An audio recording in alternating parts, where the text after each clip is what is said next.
जय हिंद।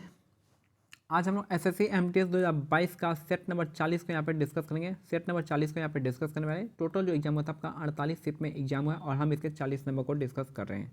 चलिए स्टार्ट करते हैं पहले क्वेश्चन से। पहला क्वेश्चन कह रहा है, आगे बढ़ने से पहले बता दूँ कि हमारा टेलीग्राम चैनल का लिंक जो है डिस्क्रिप्शन में दिया गया, आप उसको ज्वाइन कर सकते हैं। ठीक है, पहला क्वेश्चन है 2011 की जनगणना के अनुसार निम्नलिखित में से कौन सी भारत की जनसंख्या की सही सीमा है। तो जनसंख्या की सही सीमा कौन सी है? तो 120 से 130 करोड़ इसका करेक्ट आंसर हो जाएगा। तो 2011 की जनगणना के अनुसार निम्नलिखित में से कौन सी भारत की जनसंख्या की सही सीमा है? तो 120 से 130 करोड़ इसका करेक्ट आंसर हो जाएगा। एस बालाचंद्र जो आपका वीणा वादन के लिए प्रसिद्ध है। तो एस बालाचंद्र जो आपका किसके लिए फेमस है? तो वीणा वादन के लिए फेमस हो जाएगा। तो एस बालाचंद्रन का संबंध जो आपका वीणा के लिए संबंध हो जाएगा। अगर हम बात करते हैं सितार के लिए आपका किसका फेमस है? तो सितार के लिए आपका पंडित रविशंकर का जो संबंध है आपका सितार वादन से हो जाएगा। बांसुरी के लिए आपका पंडित जो है हरिप्रसाद चौरसिया जो आपका बांसुरी वादन के लिए संबंधित है। अगर हम बात करें संतूर का, तो संतूर के लिए फेमस है आपका कौन? तो यह है आपका पंडित शिव कुमार शर्मा जो है आपका संतूर के लिए हो जाएंगे। शिव कुमार शर्मा हो जाएंगे संतूर के लिए।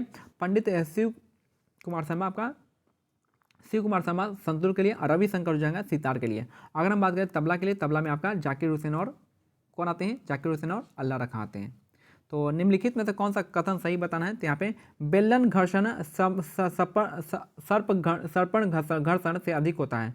तो बेलन घर्षण जो है सर्पण घर्षण से अधिक होता है। दूसरा है आपका द्रव द्वारा लगाए गए घर्षण बल को ड्रैग कहते हैं। ठीक है, ड्रैग कहते हैं। तो दोनों आपका यहाँ पे दूसरा स्टेटमेंट यहाँ पे करेक्ट है।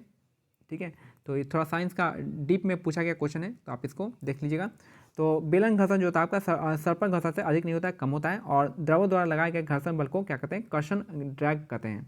तो ओनली 2 सही है। पहला वाला आपका क्या है? गलत है। यहाँ पे अधिक नहीं होता है, कम होता है।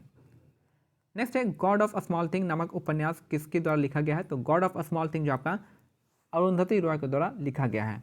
तो God of a small thing जो है किसके द्वारा लिखा गया है? तो अरुंधति रॉय के द्वारा God of a small thing लिखा गया है। ठीक है, विक्रम सेठ के द्वारा ए सूटेबल बॉय जो है विक्रम सेठ के द्वारा लिखा गया है। नेक्स्ट है निम्नलिखित में से कौन सा अलाउद्दीन खिलजी का टाइम जो था आपका 1296 से 1316 था। तो निम्नलिखित में से कौन सा अलाउद्दीन खिलजी का गुलाम सेनापति था? तो ये था आपका मलिक कफूर था। और अलाउद्दीन खिलजी का जो टाइम था आपका 1296 से 1316 के बीच में था।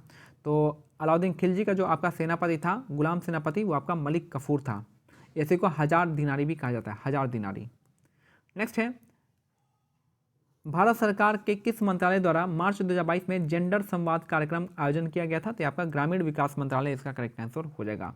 तो भारत सरकार के किस मंत्रालय द्वारा मार्च 2022 में जेंडर संवाद का आयोजन किया गया था? तो ग्रामीण विकास मंत्रालय इसका करेक्ट आंसर हो जाएगा। नेक्स्ट है रमा लघु मसूरिका यानी छोटी माता चिकन पॉक्स से पीड़ित है। यह किस प्रकार की बीमारी है? तो चिकन पॉक्स जो आपका एक तरह का वायरल रोग है, यानी आपका विषाणु जनित यानी वायरल रोग है आपका चिकन पॉक्स। नेक्स्ट है the tertiary sector of Indian economy is related to, यानी इंडियन इकोनॉमी, भारतीय इकोनॉमी का जो टर्सरी सेक्टर है इनमें से कौन कौन सा है? तो आपका ट्रांसपोर्ट हो जाएगा, कम्युनिकेशन हो जाएगा और बिजनेस और सर्विस हो जाएगा। तो ये तीनों इसका करेक्ट आंसर हो जाएगा। नेक्स्ट है थ्रू द 42nd अमेंडमेंट, 42वें संविधान संशोधन के द्वारा which of the following was inserted, इनमें से कौन सा चीज है इंसर्ट किया गया था इन द इंडियन कॉन्स्टिट्यूशन? तो याद रखिएगा आपका डायरेक्टिव प्रिंसिपल जो है ये भी 42वें संविधान संशोधन से आपका डायरेक्टिव प्रिंसिपल को इंसर्ट किया गया था। कौन कौन सा? Article 39, article 39A, article 43A और आर्टिकल 48A को किया गया था। इन सारे को कब किस में था? आपका DPSP को इंसर्ट किया गया था 42वें संविधान संशोधन से। फंडामेंटल ड्यूटी को 1 से लेकर 10 तक ऐड किया गया था, इसको भी ऐड किया गया था। फिर आपका यहाँ पे फंडामेंटल राइट में तो कोई नहीं होता, बाकी आपको याद रखिएगा कि डायरेक्टिव प्रिंसिपल में भी ऐड हुआ है और आपका फंडामेंटल ड्यूटीज को भी ऐड किया गया था। तो किसको किसे ऐड हुआ है? तो आपका DPSP और आपका फंडामेंटल ड्यूटी को भी ऐड किया गया है। नेक्स्ट है in which state of India Buddhist cave temple Barabar cave located. तो बराबर केव जो है, जो देखिए बराबर केव क्या है? एक बुद्धिस्ट केव है, बौद्धों का एक केव है बराबर केव, वो कहाँ पे है? तो बिहार में हो जाएगा। तो इन विच स्टेट, किस स्टेट में, भारत के किस स्टेट में जो आपका बराबर केव है जो कि बुद्ध से संबंधित है, बुद्धिस्ट केव है, वो आपका बिहार में हो जाएगा। बिहार में बराबर केव है। और कहाँ पे बिहार में? तो जहानाबाद के पास। नेक्स्ट है भारतीय संविधान का कौन सा मौलिक अधिकार मानव तस्करी और जबरन श्रम पर रोक लगाता है? तो आपका शोषण के खिलाफ अधिकार इसका करेक्ट आंसर हो जाएगा। तो भारतीय संविधान का कौन सा मौलिक अधिकार मानव तस्करी और जबरन श्रम पर रोक लगाता है? तो हो जाएगा शोषण के खिलाफ अधिकार, इसका करेक्ट आंसर हो जाएगा। भारतीय संविधान का कौन सा मौलिक अधिकार मानव तस्करी और जबरन श्रम पर रोक लगाता है? तो शोषण का खिलाफ अधिकार इस जगह, इसमें वो भी आर्टिकल कौन सा जो आर्टिकल 23 इसका करेक्ट आंसर हो जाएगा, इससे रिलेटेड है दोनों ही। नेक्स्ट है, निम्नलिखित में से किसने प्राचीन ग्रंथों के आधार पर विधवाओं के पुनर्विवाह का समर्थन किया था? तो यह था आपके ईश्वर चंद्र विद्यासागर था और 1856 में इन्होंने किया था। तो निम्नलिखित में से किसने प्राचीन ग्रंथों के आधार पर विधवाओं के पुनर्विवाह का समर्थन किया था? ईश्वर चंद्र विद्यासागर, और वीडियो रिमैरिज एक्ट 1856 का है। नेक्स्ट है, सत्रिया नृत्य शैली मूल रूप से किस राज्य से संबंधित है? तो आसाम इसका करेक्ट आंसर हो जाएगा।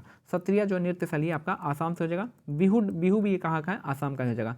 मणिपुर का संघाई फेस्टिवल हो जाएगा। उत्तर प्रदेश का कथक हो जाएगा और तमिलनाडु का आपका पोंगल हो जाएगा। डांस जो हो जाएगा भारतनाट्यम। नेक्स्ट है, भारत में जो सामाजिक समूह निर्धनता के प्रति सर्वाधिक असुरक्षित है वे क्या होते हैं? वे जो होते हैं आपके अनुसूचित जाति परिवार होते हैं और अनुसूचित जनजाति दोनों ही होते हैं। तो दोनों ही स्टेट में यहाँ पे क्या है? करेक्ट आंसर हो जाएगा। तो जो सामाजिक समूह निर्धनता के प्रति सर्वाधिक असुरक्षित है वे आपका SC है और ST है, दोनों ही SC ST दोनों हैं। नेक्स्ट है, राष्ट्रमंडल खेल 2022 की मेजबानी कौन देश करेगा? तो आपका इंग्लैंड करने वाला है। अगला कौन करेगा? अगला ऑस्ट्रेलिया करेगा। ऑस्ट्रेलिया का विक्टोरिया से है। तो राष्ट्रमंडल खेल 2022 की मेजबानी करेगा आपका इंग्लैंड और 2026 में ऑस्ट्रेलिया विक्टोरिया। नेक्स्ट है, निम्नलिखित में से क्या मृदा के रंग गठन, रासायनिक गुणधर्म, खनिज मात्रा और पारगम्यता को निर्धारित करता है? तो जनक का सेल इसका करेक्ट आंसर हो जाएगा। तो निम्नलिखित में से क्या मृदा के रंग गठन, रासायनिक गुणधर्म, खनिज मात्रा और पारगम्यता को निर्धारित करता है? तो जनक कौशल सेल इसका करेक्ट आंसर हो जाएगा।